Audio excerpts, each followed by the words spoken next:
Congratulations on the birth of your baby. The following video will provide you with all the necessary information for your discharge home. It will also be available for you to access online at home, so don't worry if you don't remember all of the information. The day after you go home from hospital, you should expect a visit from a community midwife. If you've not had a visit by late afternoon, please ring the ward to inform us, as it's important that you get this first visit. When the midwife visits you at home, she will arrange the following visits with you. From day 10, the health visitor will make contact with you. It's really important when you leave the ward that we have the correct telephone numbers and address so that midwives know where to visit. Registering your baby is a legal requirement in the UK, and you have 42 days to complete this from the baby's date of birth. In Lincolnshire, you can do it at any of the county's registration offices. The information is in your red book and also on the QR reader that is on the very front of your red book. It's important to register your baby at a GP surgery. It is possible to see a doctor before registering your baby, but you will need to contact your local surgery to find out how to do this. It is important to make a 6-week GP appointment at your local surgery. If you have any concerns on leaving hospital, in the first instance, you should contact your GP if it isn't urgent, or contact your local maternity unit. It's possible to become pregnant again very soon after the birth of a baby. If you need further information, please contact your GP surgery or your local family planning service. It takes time for your body to recover after having a baby, and there are common health concerns to be aware of. This can include conditions such as incontinence, low mood and tiredness, backache, constipation and discomfort to your stitches or caesarean section wound. Please ask your midwife for further information about these or visit the NHS Choices website at www.nhs.uk.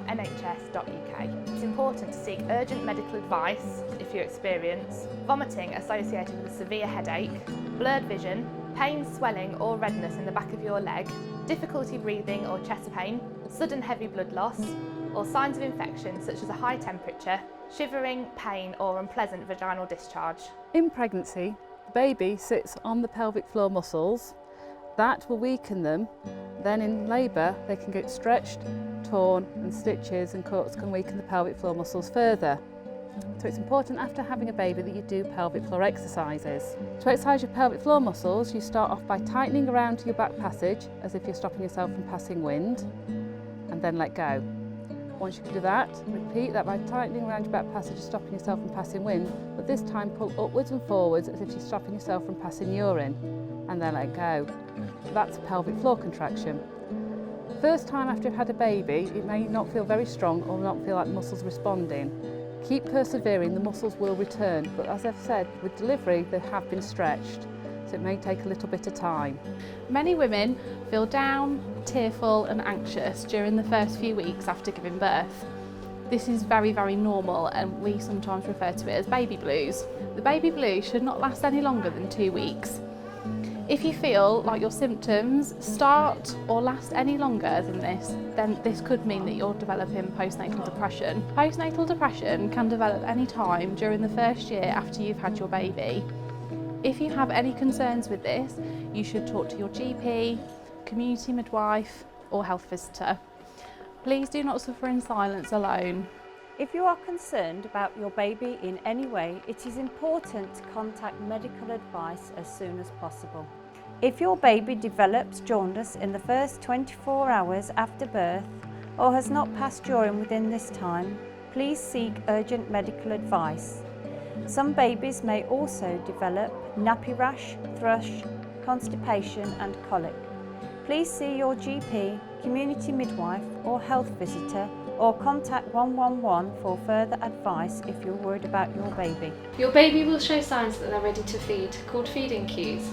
This can include waking up, rooting, which is where they move their mouth side to side or lick their lips, sucking on their hands, moving their arms and legs, and also crying. Feeding can be used at any time to comfort your baby, as a way of spending time together, or whenever mum or baby want a rest. Keeping your baby close and comforting them will help them to feel secure and will help with their brain development.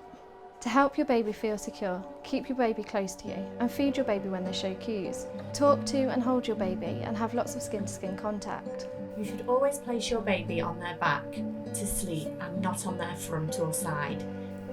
The safest place for your baby to sleep is in a cot or Moses basket within the same room as you. Make sure that baby's face or head can't get covered while sleeping. Keep baby's feet to the bottom of the cot or Moses basket, with blankets tucked in and no loose bedding.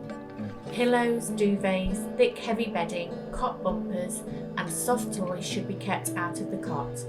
If you do choose to bring baby into bed with you, you may fall asleep and need to consider your baby's safety and reduce the risk. Make sure your baby is not between parents or siblings to avoid suffocation or overlaying, and make sure you have no pets in your bed.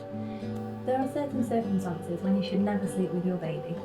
Don't sleep with your baby if you've drunken any alcohol or if you've taken any drugs that could make you potentially drowsy. It is important not to sleep with your baby if they were born early, are particularly small, and it is also important never to sleep with your baby if you are sitting in the chair or on the sofa. If you think you might fall asleep, put your baby in the cot or in the Moses basket. Both you and your partner should avoid smoking around baby. Cot death is rare, but it's important to take these steps at each time you put your baby to sleep to prevent the risks. Although having a new baby is a time of excitement, we also appreciate it's a time for adjustment. Make time to get to know your baby and take time out for yourself.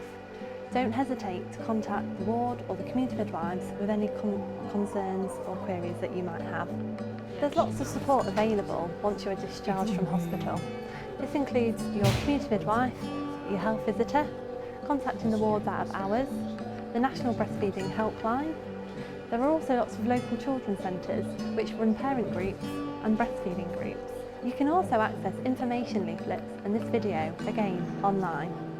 Lastly, we're always looking to improve our services and value feedback. Your midwife will inform you on how you can provide feedback before you leave the hospital. We'd be grateful if you could take a few minutes to do this for us. Thank you, and congratulations again on the birth of your baby.